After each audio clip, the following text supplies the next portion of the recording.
میں تحسین کروں گا علماء اہل سنت کو. جتنے علماء اہل سنت نے اس موقع پر ناسبیت کے خلاف آواز اٹھائی ہے، میں درود و سلام بھیجتا ہوں ان سنی علماء کو جنہوں نے اس ناسبی کی اس بے حرمتی کے مقابلے میں آ کر آواز اٹھائی ہے. تو شیعہ کو کیا کہوں، وہ شیعہ جنہوں نے غلو کے مقابلے میں کوئی آواز نہیں اٹھائی، جنہوں نے کسی بدتمیزی کے مقابلے میں، کسی بے حرمتی کے مقابلے میں کچھ بھی نہیں کیا ابھی تک، کس کی انتظار میں بیٹھے ہوئے ہیں؟ اگر وہ غیرت دکھا رہے ہیں، وہ اپنا فریضہ ادا کر رہے ہیں، تو غلو کو لگام دینے کے لیے اور ان غالیوں کو جواب دینے کے لیے علماء شیعہ کا فریضہ بنتا ہے کہ وہ آئیں اور اٹھ کر ان کو جواب دیں. ان کا تماشا دیکھ رہے ہیں، خاموشی سے نظارہ گر ہیں. کل کو پھر یہ اور بن جائیں گے، مظلوم بن جائیں گے. آج کچھ بھی نہیں کر رہے. جس طرح کوفہ میں امام حسین علیہ السلام اٹھے، کوفی دیکھتے رہ گئے، نظارہ کرتے رہے. بعد میں تائبین بن کے توبہ کر کے مر بھی گئے. کیا فائدہ ہوا جب وقت پہ امامت کو، ولایت کو جب ضرورت ہے تو نہیں بولتے ہو، وقت کے بعد پھر پچھتاوے کا کیا فائدہ ہوگا تمہیں؟ اس وقت کے اوپر جواب دینا چاہیے. اور یہ اخلاقی طور پر شیعہ علماء اس بات کے جواب دہ ہیں کہ کیوں ان کی آنکھوں کے سامنے یہ سب کچھ ہو رہا ہے اور وہ انجام نہیں دے رہے.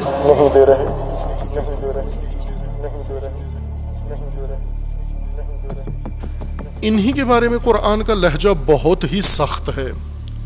حتیٰ منافق اور کافر سے زیادہ سخت لہجہ قرآن کریم کا ان لوگوں کے بارے میں ہے جو ذمہ دار نہیں ہیں، غیر ذمہ دار لوگ ہیں.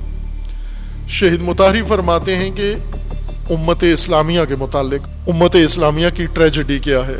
وہ کیا فرماتے ہیں کہ امت اسلامیہ کا المیہ یہ فاسد لوگ نہیں ہیں، بلکہ امت اسلامیہ کا المیہ غیر ذمہ دار لوگ ہیں. چونکہ امت فاسدوں کی تابع نہیں ہے. فاسدوں پر تو لعنت کرتے ہیں، ہر چند خود بھی انسان فساد کرتا ہے، لیکن کسی فاسد کو پسند نہیں کرتے. عموماً فاسد سے اظہار بیزاری کرتے ہیں، فاسد سے اظہار نفرت کرتے ہیں. مثلا کیا یزید کے زمانے میں ساری امت امام حسین علیہ السلام کی دعوت پر لبیک نہیں کہی؟ یزید کی وجہ سے نہیں کہ یزید نے روکا ہوا تھا ان کو.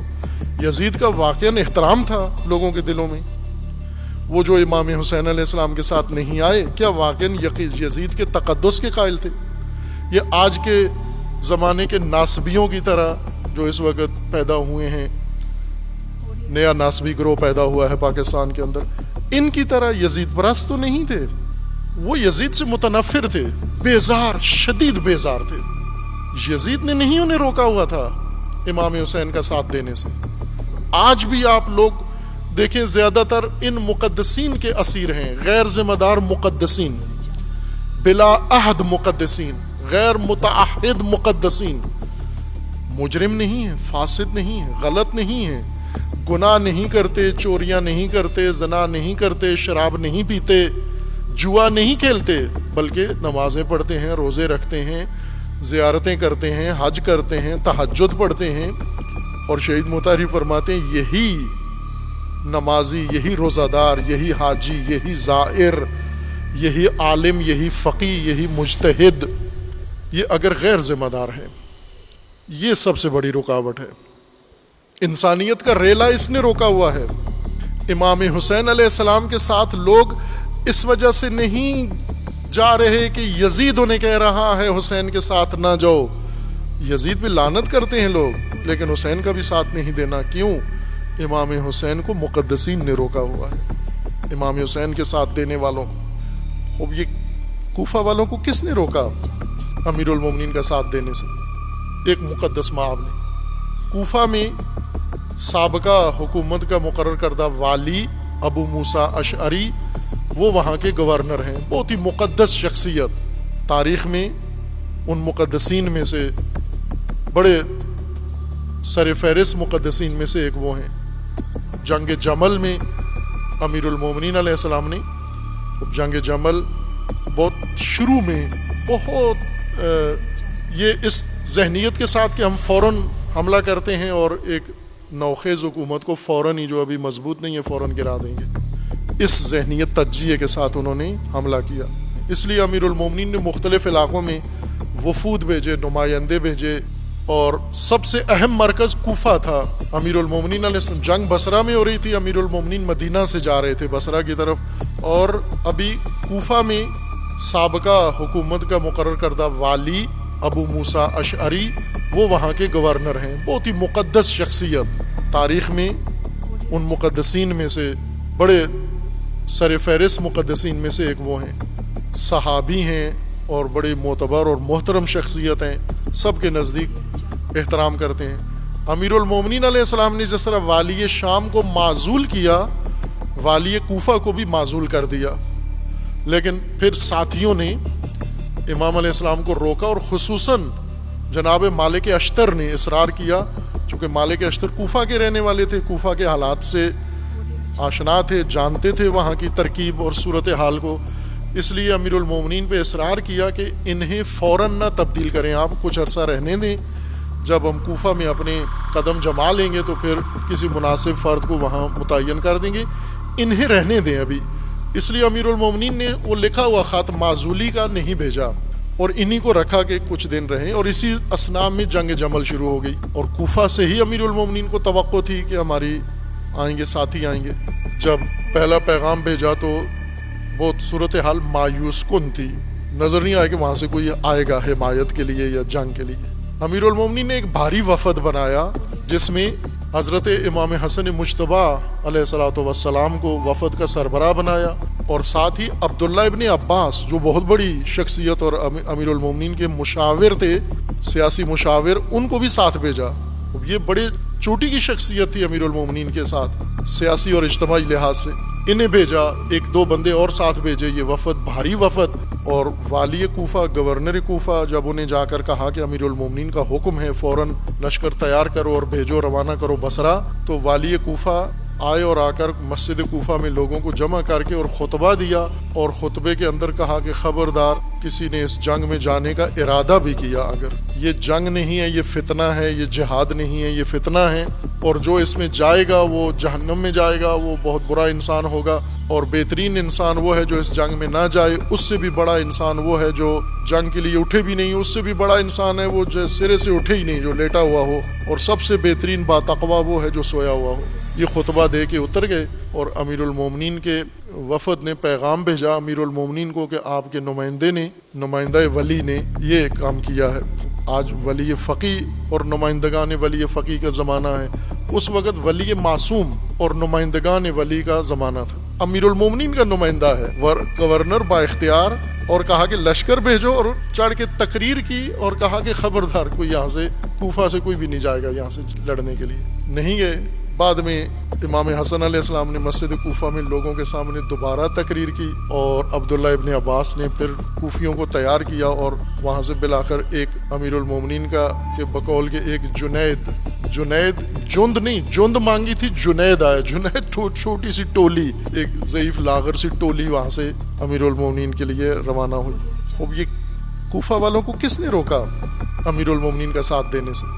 ایک مقدس مآب نے، کسی فاسد آدمی نے نہیں روکا، کسی مجرم نے نہیں روکا، بہت ہی پاکیزہ پرہیزگار مقدس ترین ہستی شخصیت، اس نے روکا کہ نہیں جانا تم۔ آج بھی امت اسلامیہ، ملت پاکستان کس بند کے پیچھے رکی ہوئی ہے؟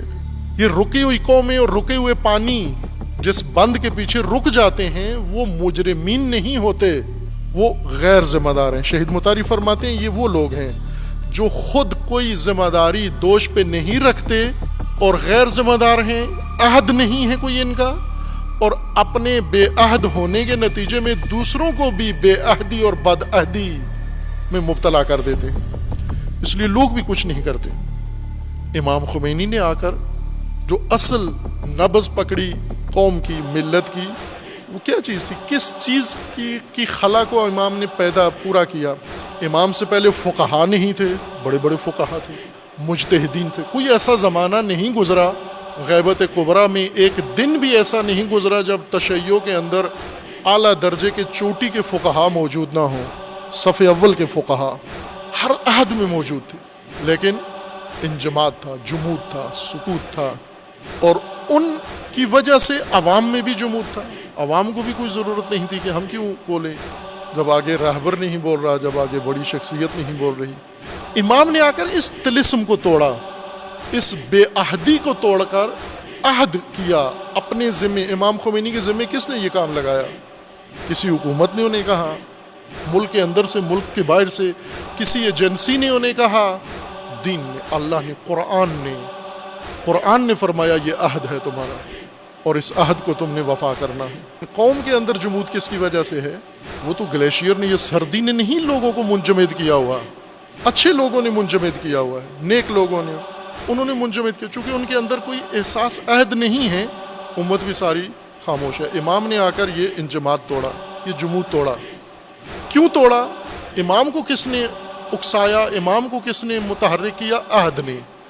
عہد اندرونی محرک ہے۔ کئی لوگ ہیں وہ اپنی نجی زندگی میں بہت فعال ہیں، نجی زندگی میں بیوی بچوں کا بہت دھیان رکھتے ہیں، وقت پہ اوپر جاتے ہیں، گھر میں بچوں کو ٹائم دیتے ہیں، بچوں کو ٹائم پہ چھوڑتے ہیں، ٹائم پہ لے کر آتے ہیں، گھر کا راشن پورا رکھتے ہیں، ہر چیز گھر کی مینٹین کر کے، گھر بھی خوبصورت بنایا ہوا ہے، گھر کا سامان بھی خوبصورت ہے، گھر کے نظم و نظام بھی سارا ٹھیک چل رہا ہے، نجی زندگی ان کی بہترین چل رہی ہے۔ لیکن انہی افراد کو اگر کوئی قومی عہد ان کے سامنے رکھے، میدان اس کے اندر ایک منٹ دینے کے لیے تیار نہیں، جب تک کوئی آگے چارہ نہ ہو یا جب تک پیچھے سے کوئی ڈنڈا نہ ہو یہ نہیں اٹھتے۔